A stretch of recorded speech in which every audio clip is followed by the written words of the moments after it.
Good evening. आप सभी का स्वागत है हमारे एक नई वीडियो में। देखिए दोस्तों, ये जो वीडियो मैं आपके लिए बना रहा हूँ, ये किसी स्टूडेंट ने बोला है कि उसको मैंने तो पूरी क्लास आपको पढ़ा रखी है इस चैप्टर की, BSOE 142। ये थर्ड ईयर के जो सोशोलॉजी के स्टूडेंट हैं, चाहे आपका सोशोलॉजी ऑनर्स के बच्चे हैं चाहे BA वाले सोशोलॉजी के बच्चे हैं, ठीक है।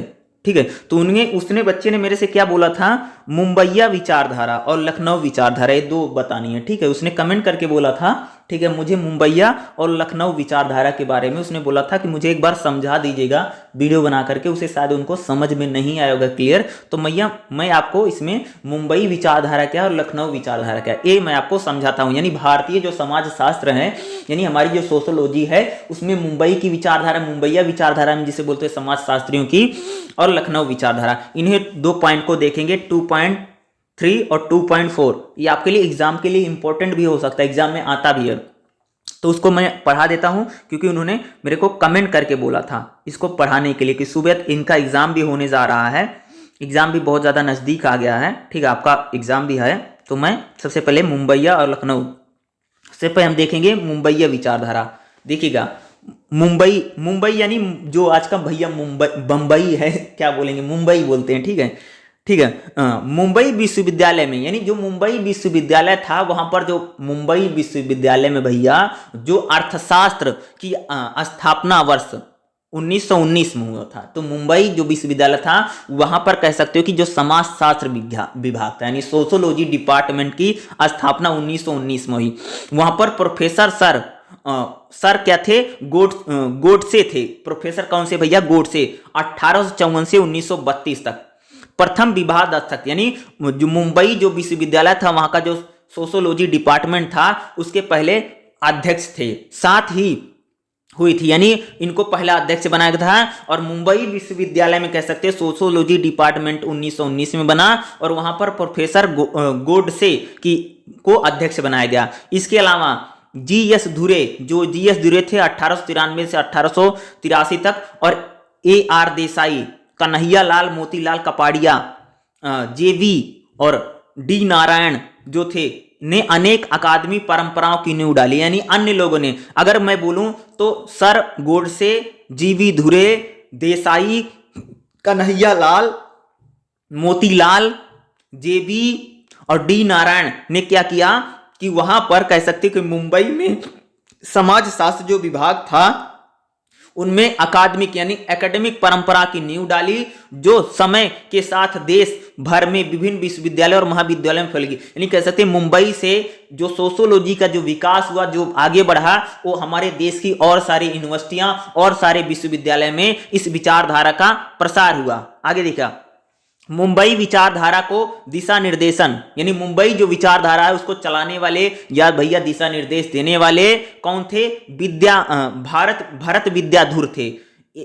एकात्म निर्विज्ञान मार्क्सवादी देसाई एवं शहरी समाज शास्त्री और पारिस्थितिक गोडसे और धुर द्वारा साझा, कपाड़ियों द्वारा हिंदू नातेदारी, यानी इन लोगों ने अलग अलग चीजों पर रिसर्च किया, शोध किया है। जिसे वो बोल रहे हैं कि अगर मैं बात करूं, एकात्मक निर्विज्ञान फैरा ने, मार्क्सवादी जो विचार था, शहरी समाज शास्त्र था या पारिस्थितिक था, इस पर धुरे द्वारा, और कपाड़िया जी जो थे, उन्होंने हिंदू नातेदारी से काफी भिन्न थे, यानी इन चीजों पर वहां पर रिसर्च हो रहा था। धुरे का एकमात्र योगदान देश के इस विद्या शाखा में स्थानीयकरण, यानी धुरे ने क्या किया था, एकमात्र सबसे बड़ा उनका भैया योगदान था कि उन्होंने क्या किया था, विश्वविद्यालय में इस संस्था को बनाया था।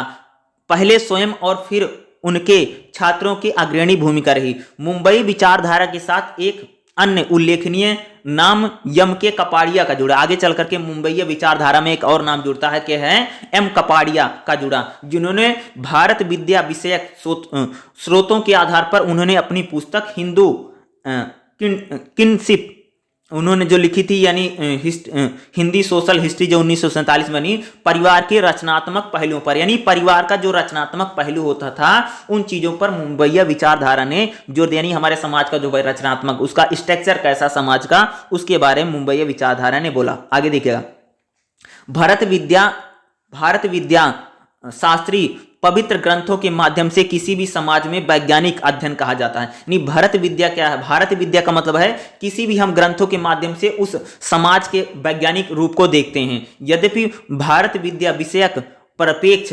विलियम जोन्स, हेनरी मेन और मैक्स मुलर और अन्य जैसे विद्वानों का योगदान, यानी कह सकते हैं कि ग्रंथों के जरिए समाज को समझने में अगर मैं बात करूं, जैसे हेनरी हैं, मैक्स मुलर हैं, ये लोग धर्म से ही समाज को समझने की कोशिश करते हैं।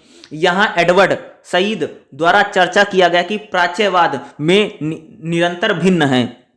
डीएन और के अनुसार भारत विद्या विषयक दृष्टिकोण यह मान करके चलता है कि ऐतिहासिक रूप से भारतीय समाज और संस्कृति अद्वितीय, यानी वो मानता जो भारत विद्या दृष्टिकोण बताता भैया कि जो भारतीय समाज है और जो हमारी संस्कृति है वो बहुत अच्छी है, बहुत बेहतर है, अद्वितीय है। और भारतीय समाज वास्तविकता की, यानी जो भारतीय समाज है हमारा जो वास्तविकता है उसकी प्रासंगिक विशेषता, यानी हमारे समाज की जो विशेषता है उनके ग्रंथों के माध्यम से ही समझा जा सकता है। यानी हमारे समाज की जो विशेषता, हमारे जो ग्रंथ है उन्हीं के जरिए हम इसको समझ सकते हैं। ठीक है। गोविंद सदाशिव धुरे मुंबई विचारधारा के एक प्रमुख विद्वान थे। यानी अगर मैं बात करूं, गोविंद सदाशिव जो धुरे थे वो क्या थे भैया? मुंबई विचारधारा के प्रमुख विद्वान थे। उन्होंने अपनी शिक्षाओं और अनुसंधान में भारत विद्या के परिप्रेक्ष्य को अपनाया। यानी जो भारत विद्या परिप्रेक्ष्य का मतलब होता कि धर्म के जरिए समाज को जानना, यानी धर्म के एंगल से हम सोसाइटी को समझने का प्रयास करते हैं। उन्होंने भारतीय समाज का अध्ययन भारत विद्या और मानव विज्ञान का दृष्टिकोण से उन्होंने किया। और संस्कृत साहित्य, यानी जो संस्कृत साहित्य के अपने गहन अध्ययन, जो संस्कृत साहित्य का जो गहन अध्ययन है उसके साथ ही उन्होंने समाज शास्त्रीय अध्ययन में संस्कृत साहित्य का भी उपयोग किया। धुरे का लेखन कार्य के उस युग में हो रहा था जब राष्ट्रवादी प्रवचनों का समाहित किया जाता है। परंपराओं में जो आधुनिकता, यानी कह सकते हैं उस समय भैया जो हमारे आधुनिकता उसमें परंपराओं में किस प्रकार समावेश हो रही है उस पर बातचीत है। उसके बाद कह सकते हैं कि परस्पर विलय होते प्राच्यवाद और राष्ट्रवादी, यानी प्राच्यवाद जो था राष्ट्रवादी था के माध्यम से भारतीय सभ्यता को समझने में इसको जिम्मा उन्होंने अपने विचार पर ले। उन्हें धुरे जो थे उन्होंने बहुत सारी उनकी किताबें हैं, बहुत सारी कृतियां हैं। उन्होंने कह सकते हैं, अगर मैं देखूं इतनी सारी कृतियों उन्होंने धुरे जी ने लिखा है। ठीक है। तो अगर मैं धुरे की बात करूं तो ये लोग क्या करते थे भैया? भारत विद्या विचारधारा बताती कि ये हम धर्म के एंगल से, यानी हम रिलीजन के माध्यम से क्या करते भाई मेरे, कि हम सोसाइटी को, समाज को, या हमारा समाज कैसा, उसके विचार क्या है, उसकी अप्रोच क्या है, यानी उसके हम वैज्ञानिक दृष्टिकोण से, यानी कह सकते हो कि भैया हम धर्म के माध्यम से अपने समाज का जो वैज्ञानिक दृष्टिकोण है उसको हम जानने का प्रयास करते हैं। इसी को भारत विद्या, मुंबई विचारधारा मुंबई विश्वविद्यालय में जो कह सकते सोशियोलॉजी डिपार्टमेंट की स्थापना हुई थी, वहां से उसकी शुरुआत होती है। और एक सोशियोलॉजी, यानी भारतीय जो सोशियोलॉजी थी वह मुंबई विश्वविद्यालय से, ये अन्य कह सकते हो कि जो भारत विद्या ही है इसकी मेन, जो इन्होंने बोला कि भाई हम धर्म के एंगल से, जैसे मैं आज बात करूंगा, जैसे मैक्स मुलर बात करता है, मैक्स मुलर ये कहता है कि भाई रिलीजन के अनुसार वो समाज को समझने की कोशिश करता है। ये लोग क्या रिलीजन के आधार पर, यानी धार्मिक आधार पर क्या करते थे, हम समाज को समझते हैं या समाज को समझने के लिए ये पूरी विचारधारा थी। ठीक है। इसी को लेकर के हम ये पूरा आपको भारत विद्या दृष्टिकोण में बताया गया है। ठीक है। देखोगा अपनी पुस्तक में caste and race in India में धुर प्राचीन ग्रंथों की शाब्दिक व्याख्या करने हैं, जैसे हमारे धर्म ग्रंथों का उद्भव कैसे, इतिहास कैसे है, इन चीजों को उन्होंने बताया है। उन्होंने जैसे हमारे देश में भैया जो जाति व्यवस्था है, जैसे समाज का विखंडन है, पदानुक्रम है, या नागरिकता है, या धार्मिक अक्षमताएं हैं, इन चीजों पर उन्होंने विकल्प दिया। जैसे अभाव है, विवाह है, प्रतिबंध, इस प्रकार के, या सगोत्री या जाति विवाह है, इन सभी चीजों का कह सकते हैं इन्होंने इस पर शोध किया या रिसर्च की। पर जाति को जातीय सगोत्र विवाह, वंश गोत्र, बहुविवाह के माध्यम से उन्होंने नातेदारी, यानी विवाह पद्धति, नातेदारी व्यवस्था, इन सभी चीजों को उन्होंने नातेदारी व्यवस्था से धुर जी ने जोड़ करके देखा है।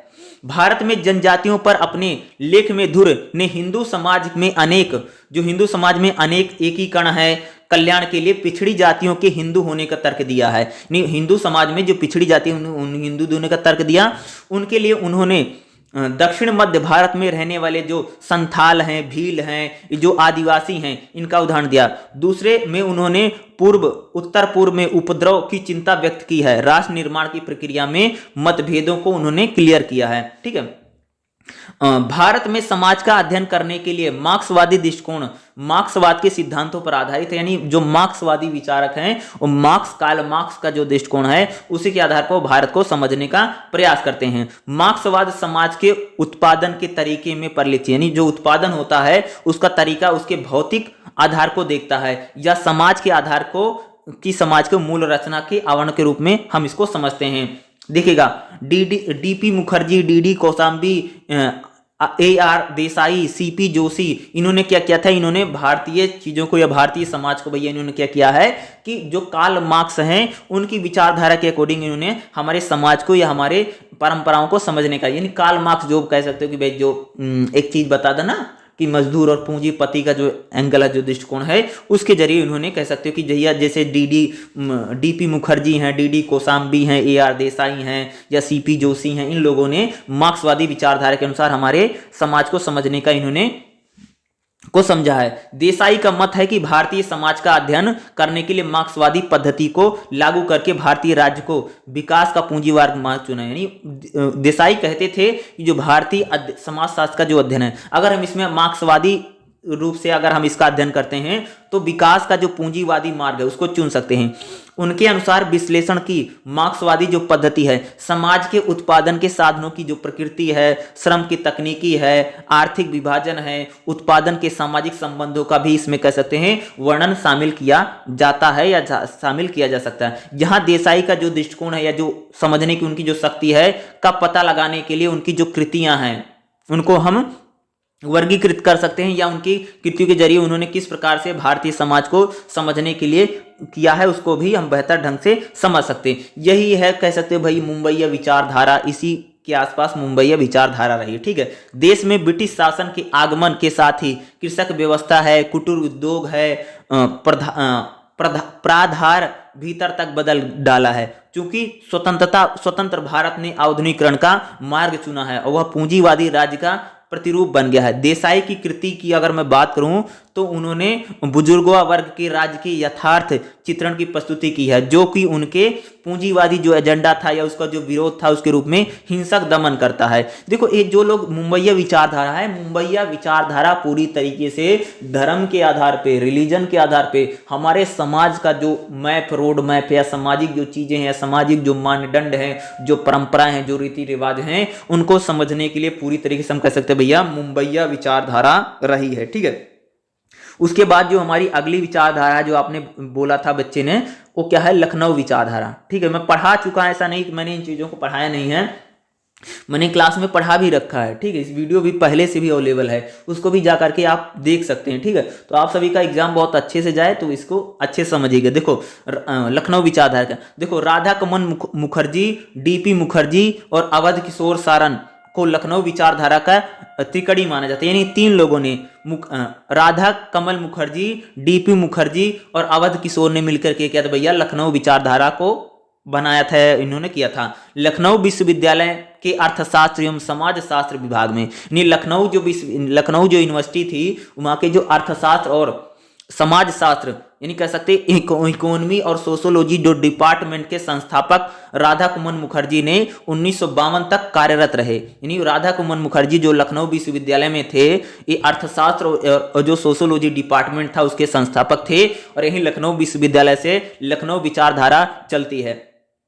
अर्थशास्त्र में जैसे जनसंख्याकी है, समाज शास्त्र एवं पारिस्थितिक पर अनेक लेखन ने हम उस काल में चल रहे उपनिवेशवाद विरोधी यानी उपनिवेशवाद विरोधी राष्ट्रवादी आंदोलन की छाप देख सकते हैं। विनय कुमार सरकार, विजेंद्र नाथ सिले और गेट्से के लेखन में उन्हें देख सकते हैं। विनय कुमार सरकार और विजेंद्र नाथ सिले के द्वारा, ठीक है, इनके विचार जो पढ़े जा सकते प्रभावित हैं। उन्होंने अकादमिक रूप से अर्थशास्त्र, इतिहास और समाजशास्त्र, ये कह सकते हैं कि लखनऊ विचारधारा की अगर बात करूं तो लखनऊ विचारधारा ने भैया इकोनॉमी यानी अर्थशास्त्र, इतिहास और समाजशास्त्र इन तीनों नजरिए से समाज को देखने का प्रयास किया है और तदनुसार ज्ञान की विविधता एवं बहुलता हेतु उन्होंने तर्क दिया है। उनके अनुसार भारतीय अर्थशास्त्र का उप विद्या शाखा के रूप में है। राधा कमल मुखर्जी ने दृढ़ता पूर्वक तर्क दिया, यानी अच्छे से विश्वास के साथ बताते हैं कि पश्चिमी देशों के आर्थिक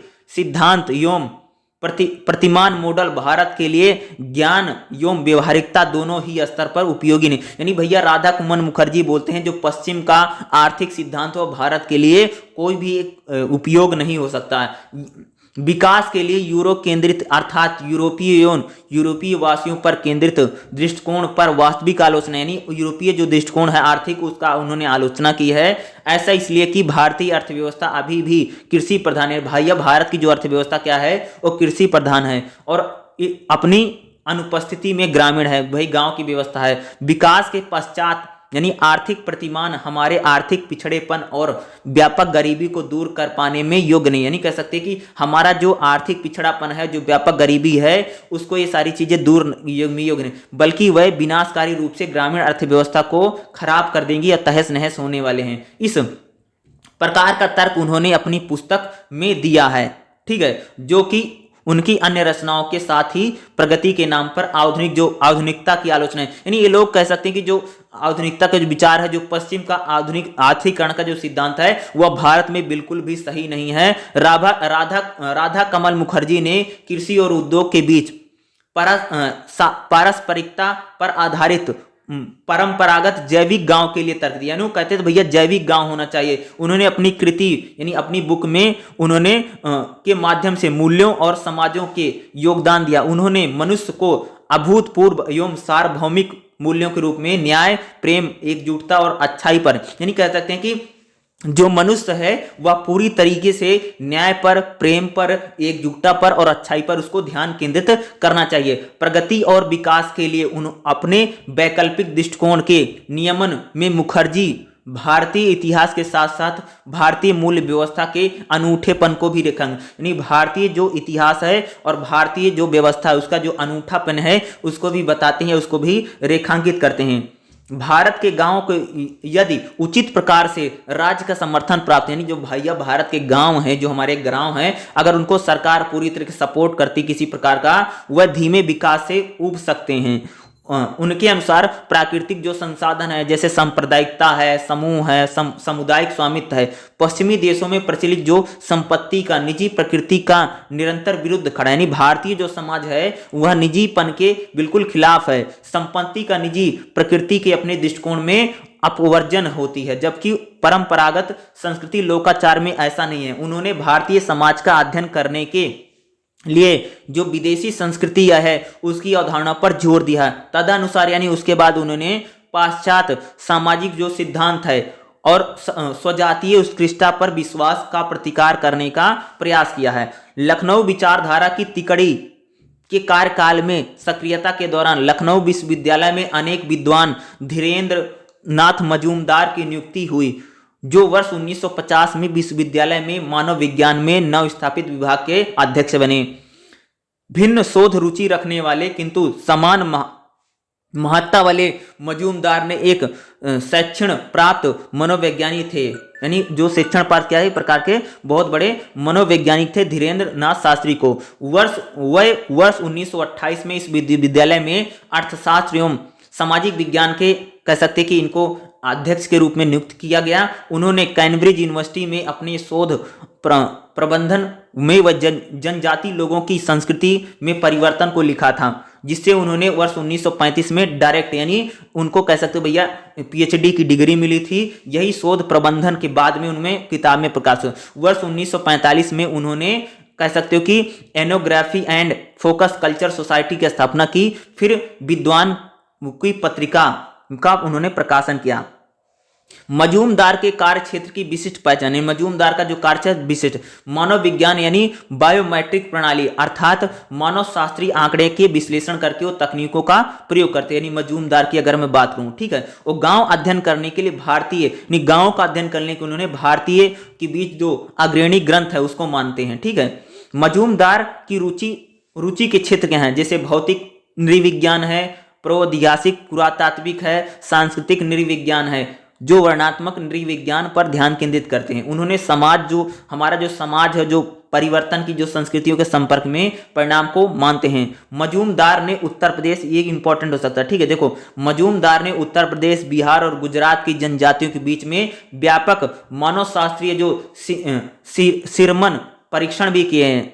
वह वर्ष 1941 के दशकीय गणना पर भी शामिल रहे। उन्होंने यूनाइटेड प्रेवेंसी अब उत्तर प्रदेश के लिए एक मानव शास्त्री और सीरम परीक्षण सर्वेक्षण कराया है। यह ध्यान देने की बात है कि मानव दैहिक और रक्त विश्लेषण के माध्यम से उन्होंने भौतिक नृविज्ञान का अध्ययन जातीय जनजाति और शोध प्रशिक्षण के अनुरूप नहीं है। वह इस अवधारणा के विरुद्ध थे कि जाति के उद्भव के लिए किसी प्रकार की प्रजाति या जाति मूलक तत्व जिम्मेदार होता है। यानी मजूमदार कह सकते हो कि लखनऊ विचारधारा में रहे हैं और उन्हें इंपॉर्टेंट है। मजूमदार उत्तर प्रदेश, बिहार और गुजरात की जनजातियों के बीच में व्यापक उन्होंने शोध किया है और 1941 में दशकीय जनगणना में भी उन्हें शामिल किया। उन्होंने United province of Uttar Pradesh में एक साइकोलॉजिक सर्वेक्षण उन्होंने किया था। मजूमदार ने विकास संबंधी समस्याओं के लिए समग्र दृष्टिकोण हेतु उन्होंने तर्क दिया है और निर्देश दिया है कि परिवर्तन में समाजशास्त्र और नृविज्ञानी की भूमिका और योगदान पर उन्होंने जोर दिया है। ऐसी व्याख्या उन्होंने योजना आयोग यानी भारत सरकार के अनुसंधान कार्यक्रम समिति के सदस्य के रूप में भी अपने काम में व्यापक रूप से उन्होंने प्रस्तुति की है। छोटा नागपुर पठार यानी वर्तमान जो झारखंड में रहने वाली हो जनजाति पर मजूमदार ने रिसर्च किया है। जाति हिंदू संस्कृति के संपर्क में परिणाम स्वरूप जनजातियों के प्राधिकार के भीतर जनजातियों के एक महत्वपूर्ण शोध किया है। तो ये बहुत ज़्यादा इंपॉर्टेंट है। अगर आप इसको देखेंगे तो लखनऊ विचारधारा देखोगे, लखनऊ विचारधारा में भी भारत विद्या उन्मुखी दृष्टिकोण प्रमुख वाले विद्वानों में से अवध किशोर सारण है। यानी लखनऊ विचारधारा में बात करेंगे जो भारत विद्या है, भारत विद्या जो विचारधारा बताती है कि भाई धर्म के आधार पर हम समाज को समझने का प्रयास करें, तो उसमें लखनऊ विचारधारा में किशोर सारण है, उनका नाम था, जो लखनऊ विश्वविद्यालय में वर्ष 1946 में नियुक्त हुए और 1966 में उन्होंने अपना त्यागपत्र देने तक वहीं रहे। तदुपरांत वह जोधपुर विश्वविद्यालय में समाजशास्त्र के प्रोफेसर रहे। उन्होंने वर्ष 1987 में आगरा विश्वविद्यालय में डिलीट मानक उपाधि से सम्मानित किया गया। वर्ष 2003 में उनका निधन हो गया। उनके दृष्टिकोण में जो आध्यात्मिक विज्ञान था वह आनंद के कुमार स्वामी श्रीलंकाई कला इतिहास एवं आलोचक ने गहराई से प्रभावित किया है। ठीक है, तो ये विचारधारा जो रही, ये परंपराएं चलती रही। अगर लखनऊ विचारधारा देखो, लखनऊ विचारधारा पूरी तरीके से अर्थव्यवस्था की बात करती है। ठीक है, आर्थिक सोसाइटी के साथ यानी आर्थिक समाज के रूपों को काम करते हुए चलती है। और पूरी तरीके से अगर मैं मुंबईया विचारधारा की बात करूं तो धर्म के एंगल से क्या करती है कि हमारे समाज सोसाइटी को देखती है। देखो, दोनों विचारधाराओं की अगर मैं बात करूं तो आपको समझने वाला इसमें पॉइंट क्या है, उसी पॉइंट को आपको समझना है और एग्जाम में उसी प्रकार से आपको लिखना पड़ेगा। देखो भैया, अगर मैं बोलूं कि जो मुंबई विचारधारा है, ठीक है, मुंबई विचारधारा क्या है, धर्म के यानी कह सकते हो कि हमारा जो धर्म है, हिंदू धर्म है, या कह सकते हो उसके आधार पे हमारे समाज को सामाजिक रीति रिवाज, परंपराएं, जो भी चीजें हैं उसको समझने का प्रयास करती है। लेकिन जो लखनऊ विचारधारा, ठीक है, लखनऊ विचारधारा आर्थिक आधार पे चीजों को समझती है। आर्थिक आधार पे, ठीक है, आर्थिक आधार पे, किसके आधार पे भैया, आर्थिक आधार पे हमारे समाज को, ठीक है, आर्थिक आधार पर इसने क्या किया है, समाज को समझने का प्रयास किया है। तो ये दो चीजें आपके लिए इंपॉर्टेंट हो सकती हैं। इसके आधार पे इन्हीं दो चीजों को आप समझ के आप पूरा एग्जाम में लिख सकते हैं। यानी इनका जो आर्थिक चीजों पर ज्यादा रहा, लखनऊ विचारधारा आर्थिक एंगल से समाज को देखती है और मुंबई विचारधारा धार्मिक चीजों से, धार्मिक एंगल से समाज को देखती है और समाज का वर्णन करती है और समाज की व्याख्या करती है। तो लखनऊ यूनिवर्सिटी हो चाहे मुंबई यूनिवर्सिटी हो, इन्होंने इसी आधार पे चीजों को किया है और इसी आधार पे इन्होंने चीजों को पता है। तो आपसे एग्जाम में पूछा जा सकता है और आपके एग्जाम में चीजें आ भी सकती हैं। तो इसी प्रकार से आपको चीजों को लिखना पड़ेगा। ये वीडियो आपको कैसा लगा मुझे जरूर बताइएगा।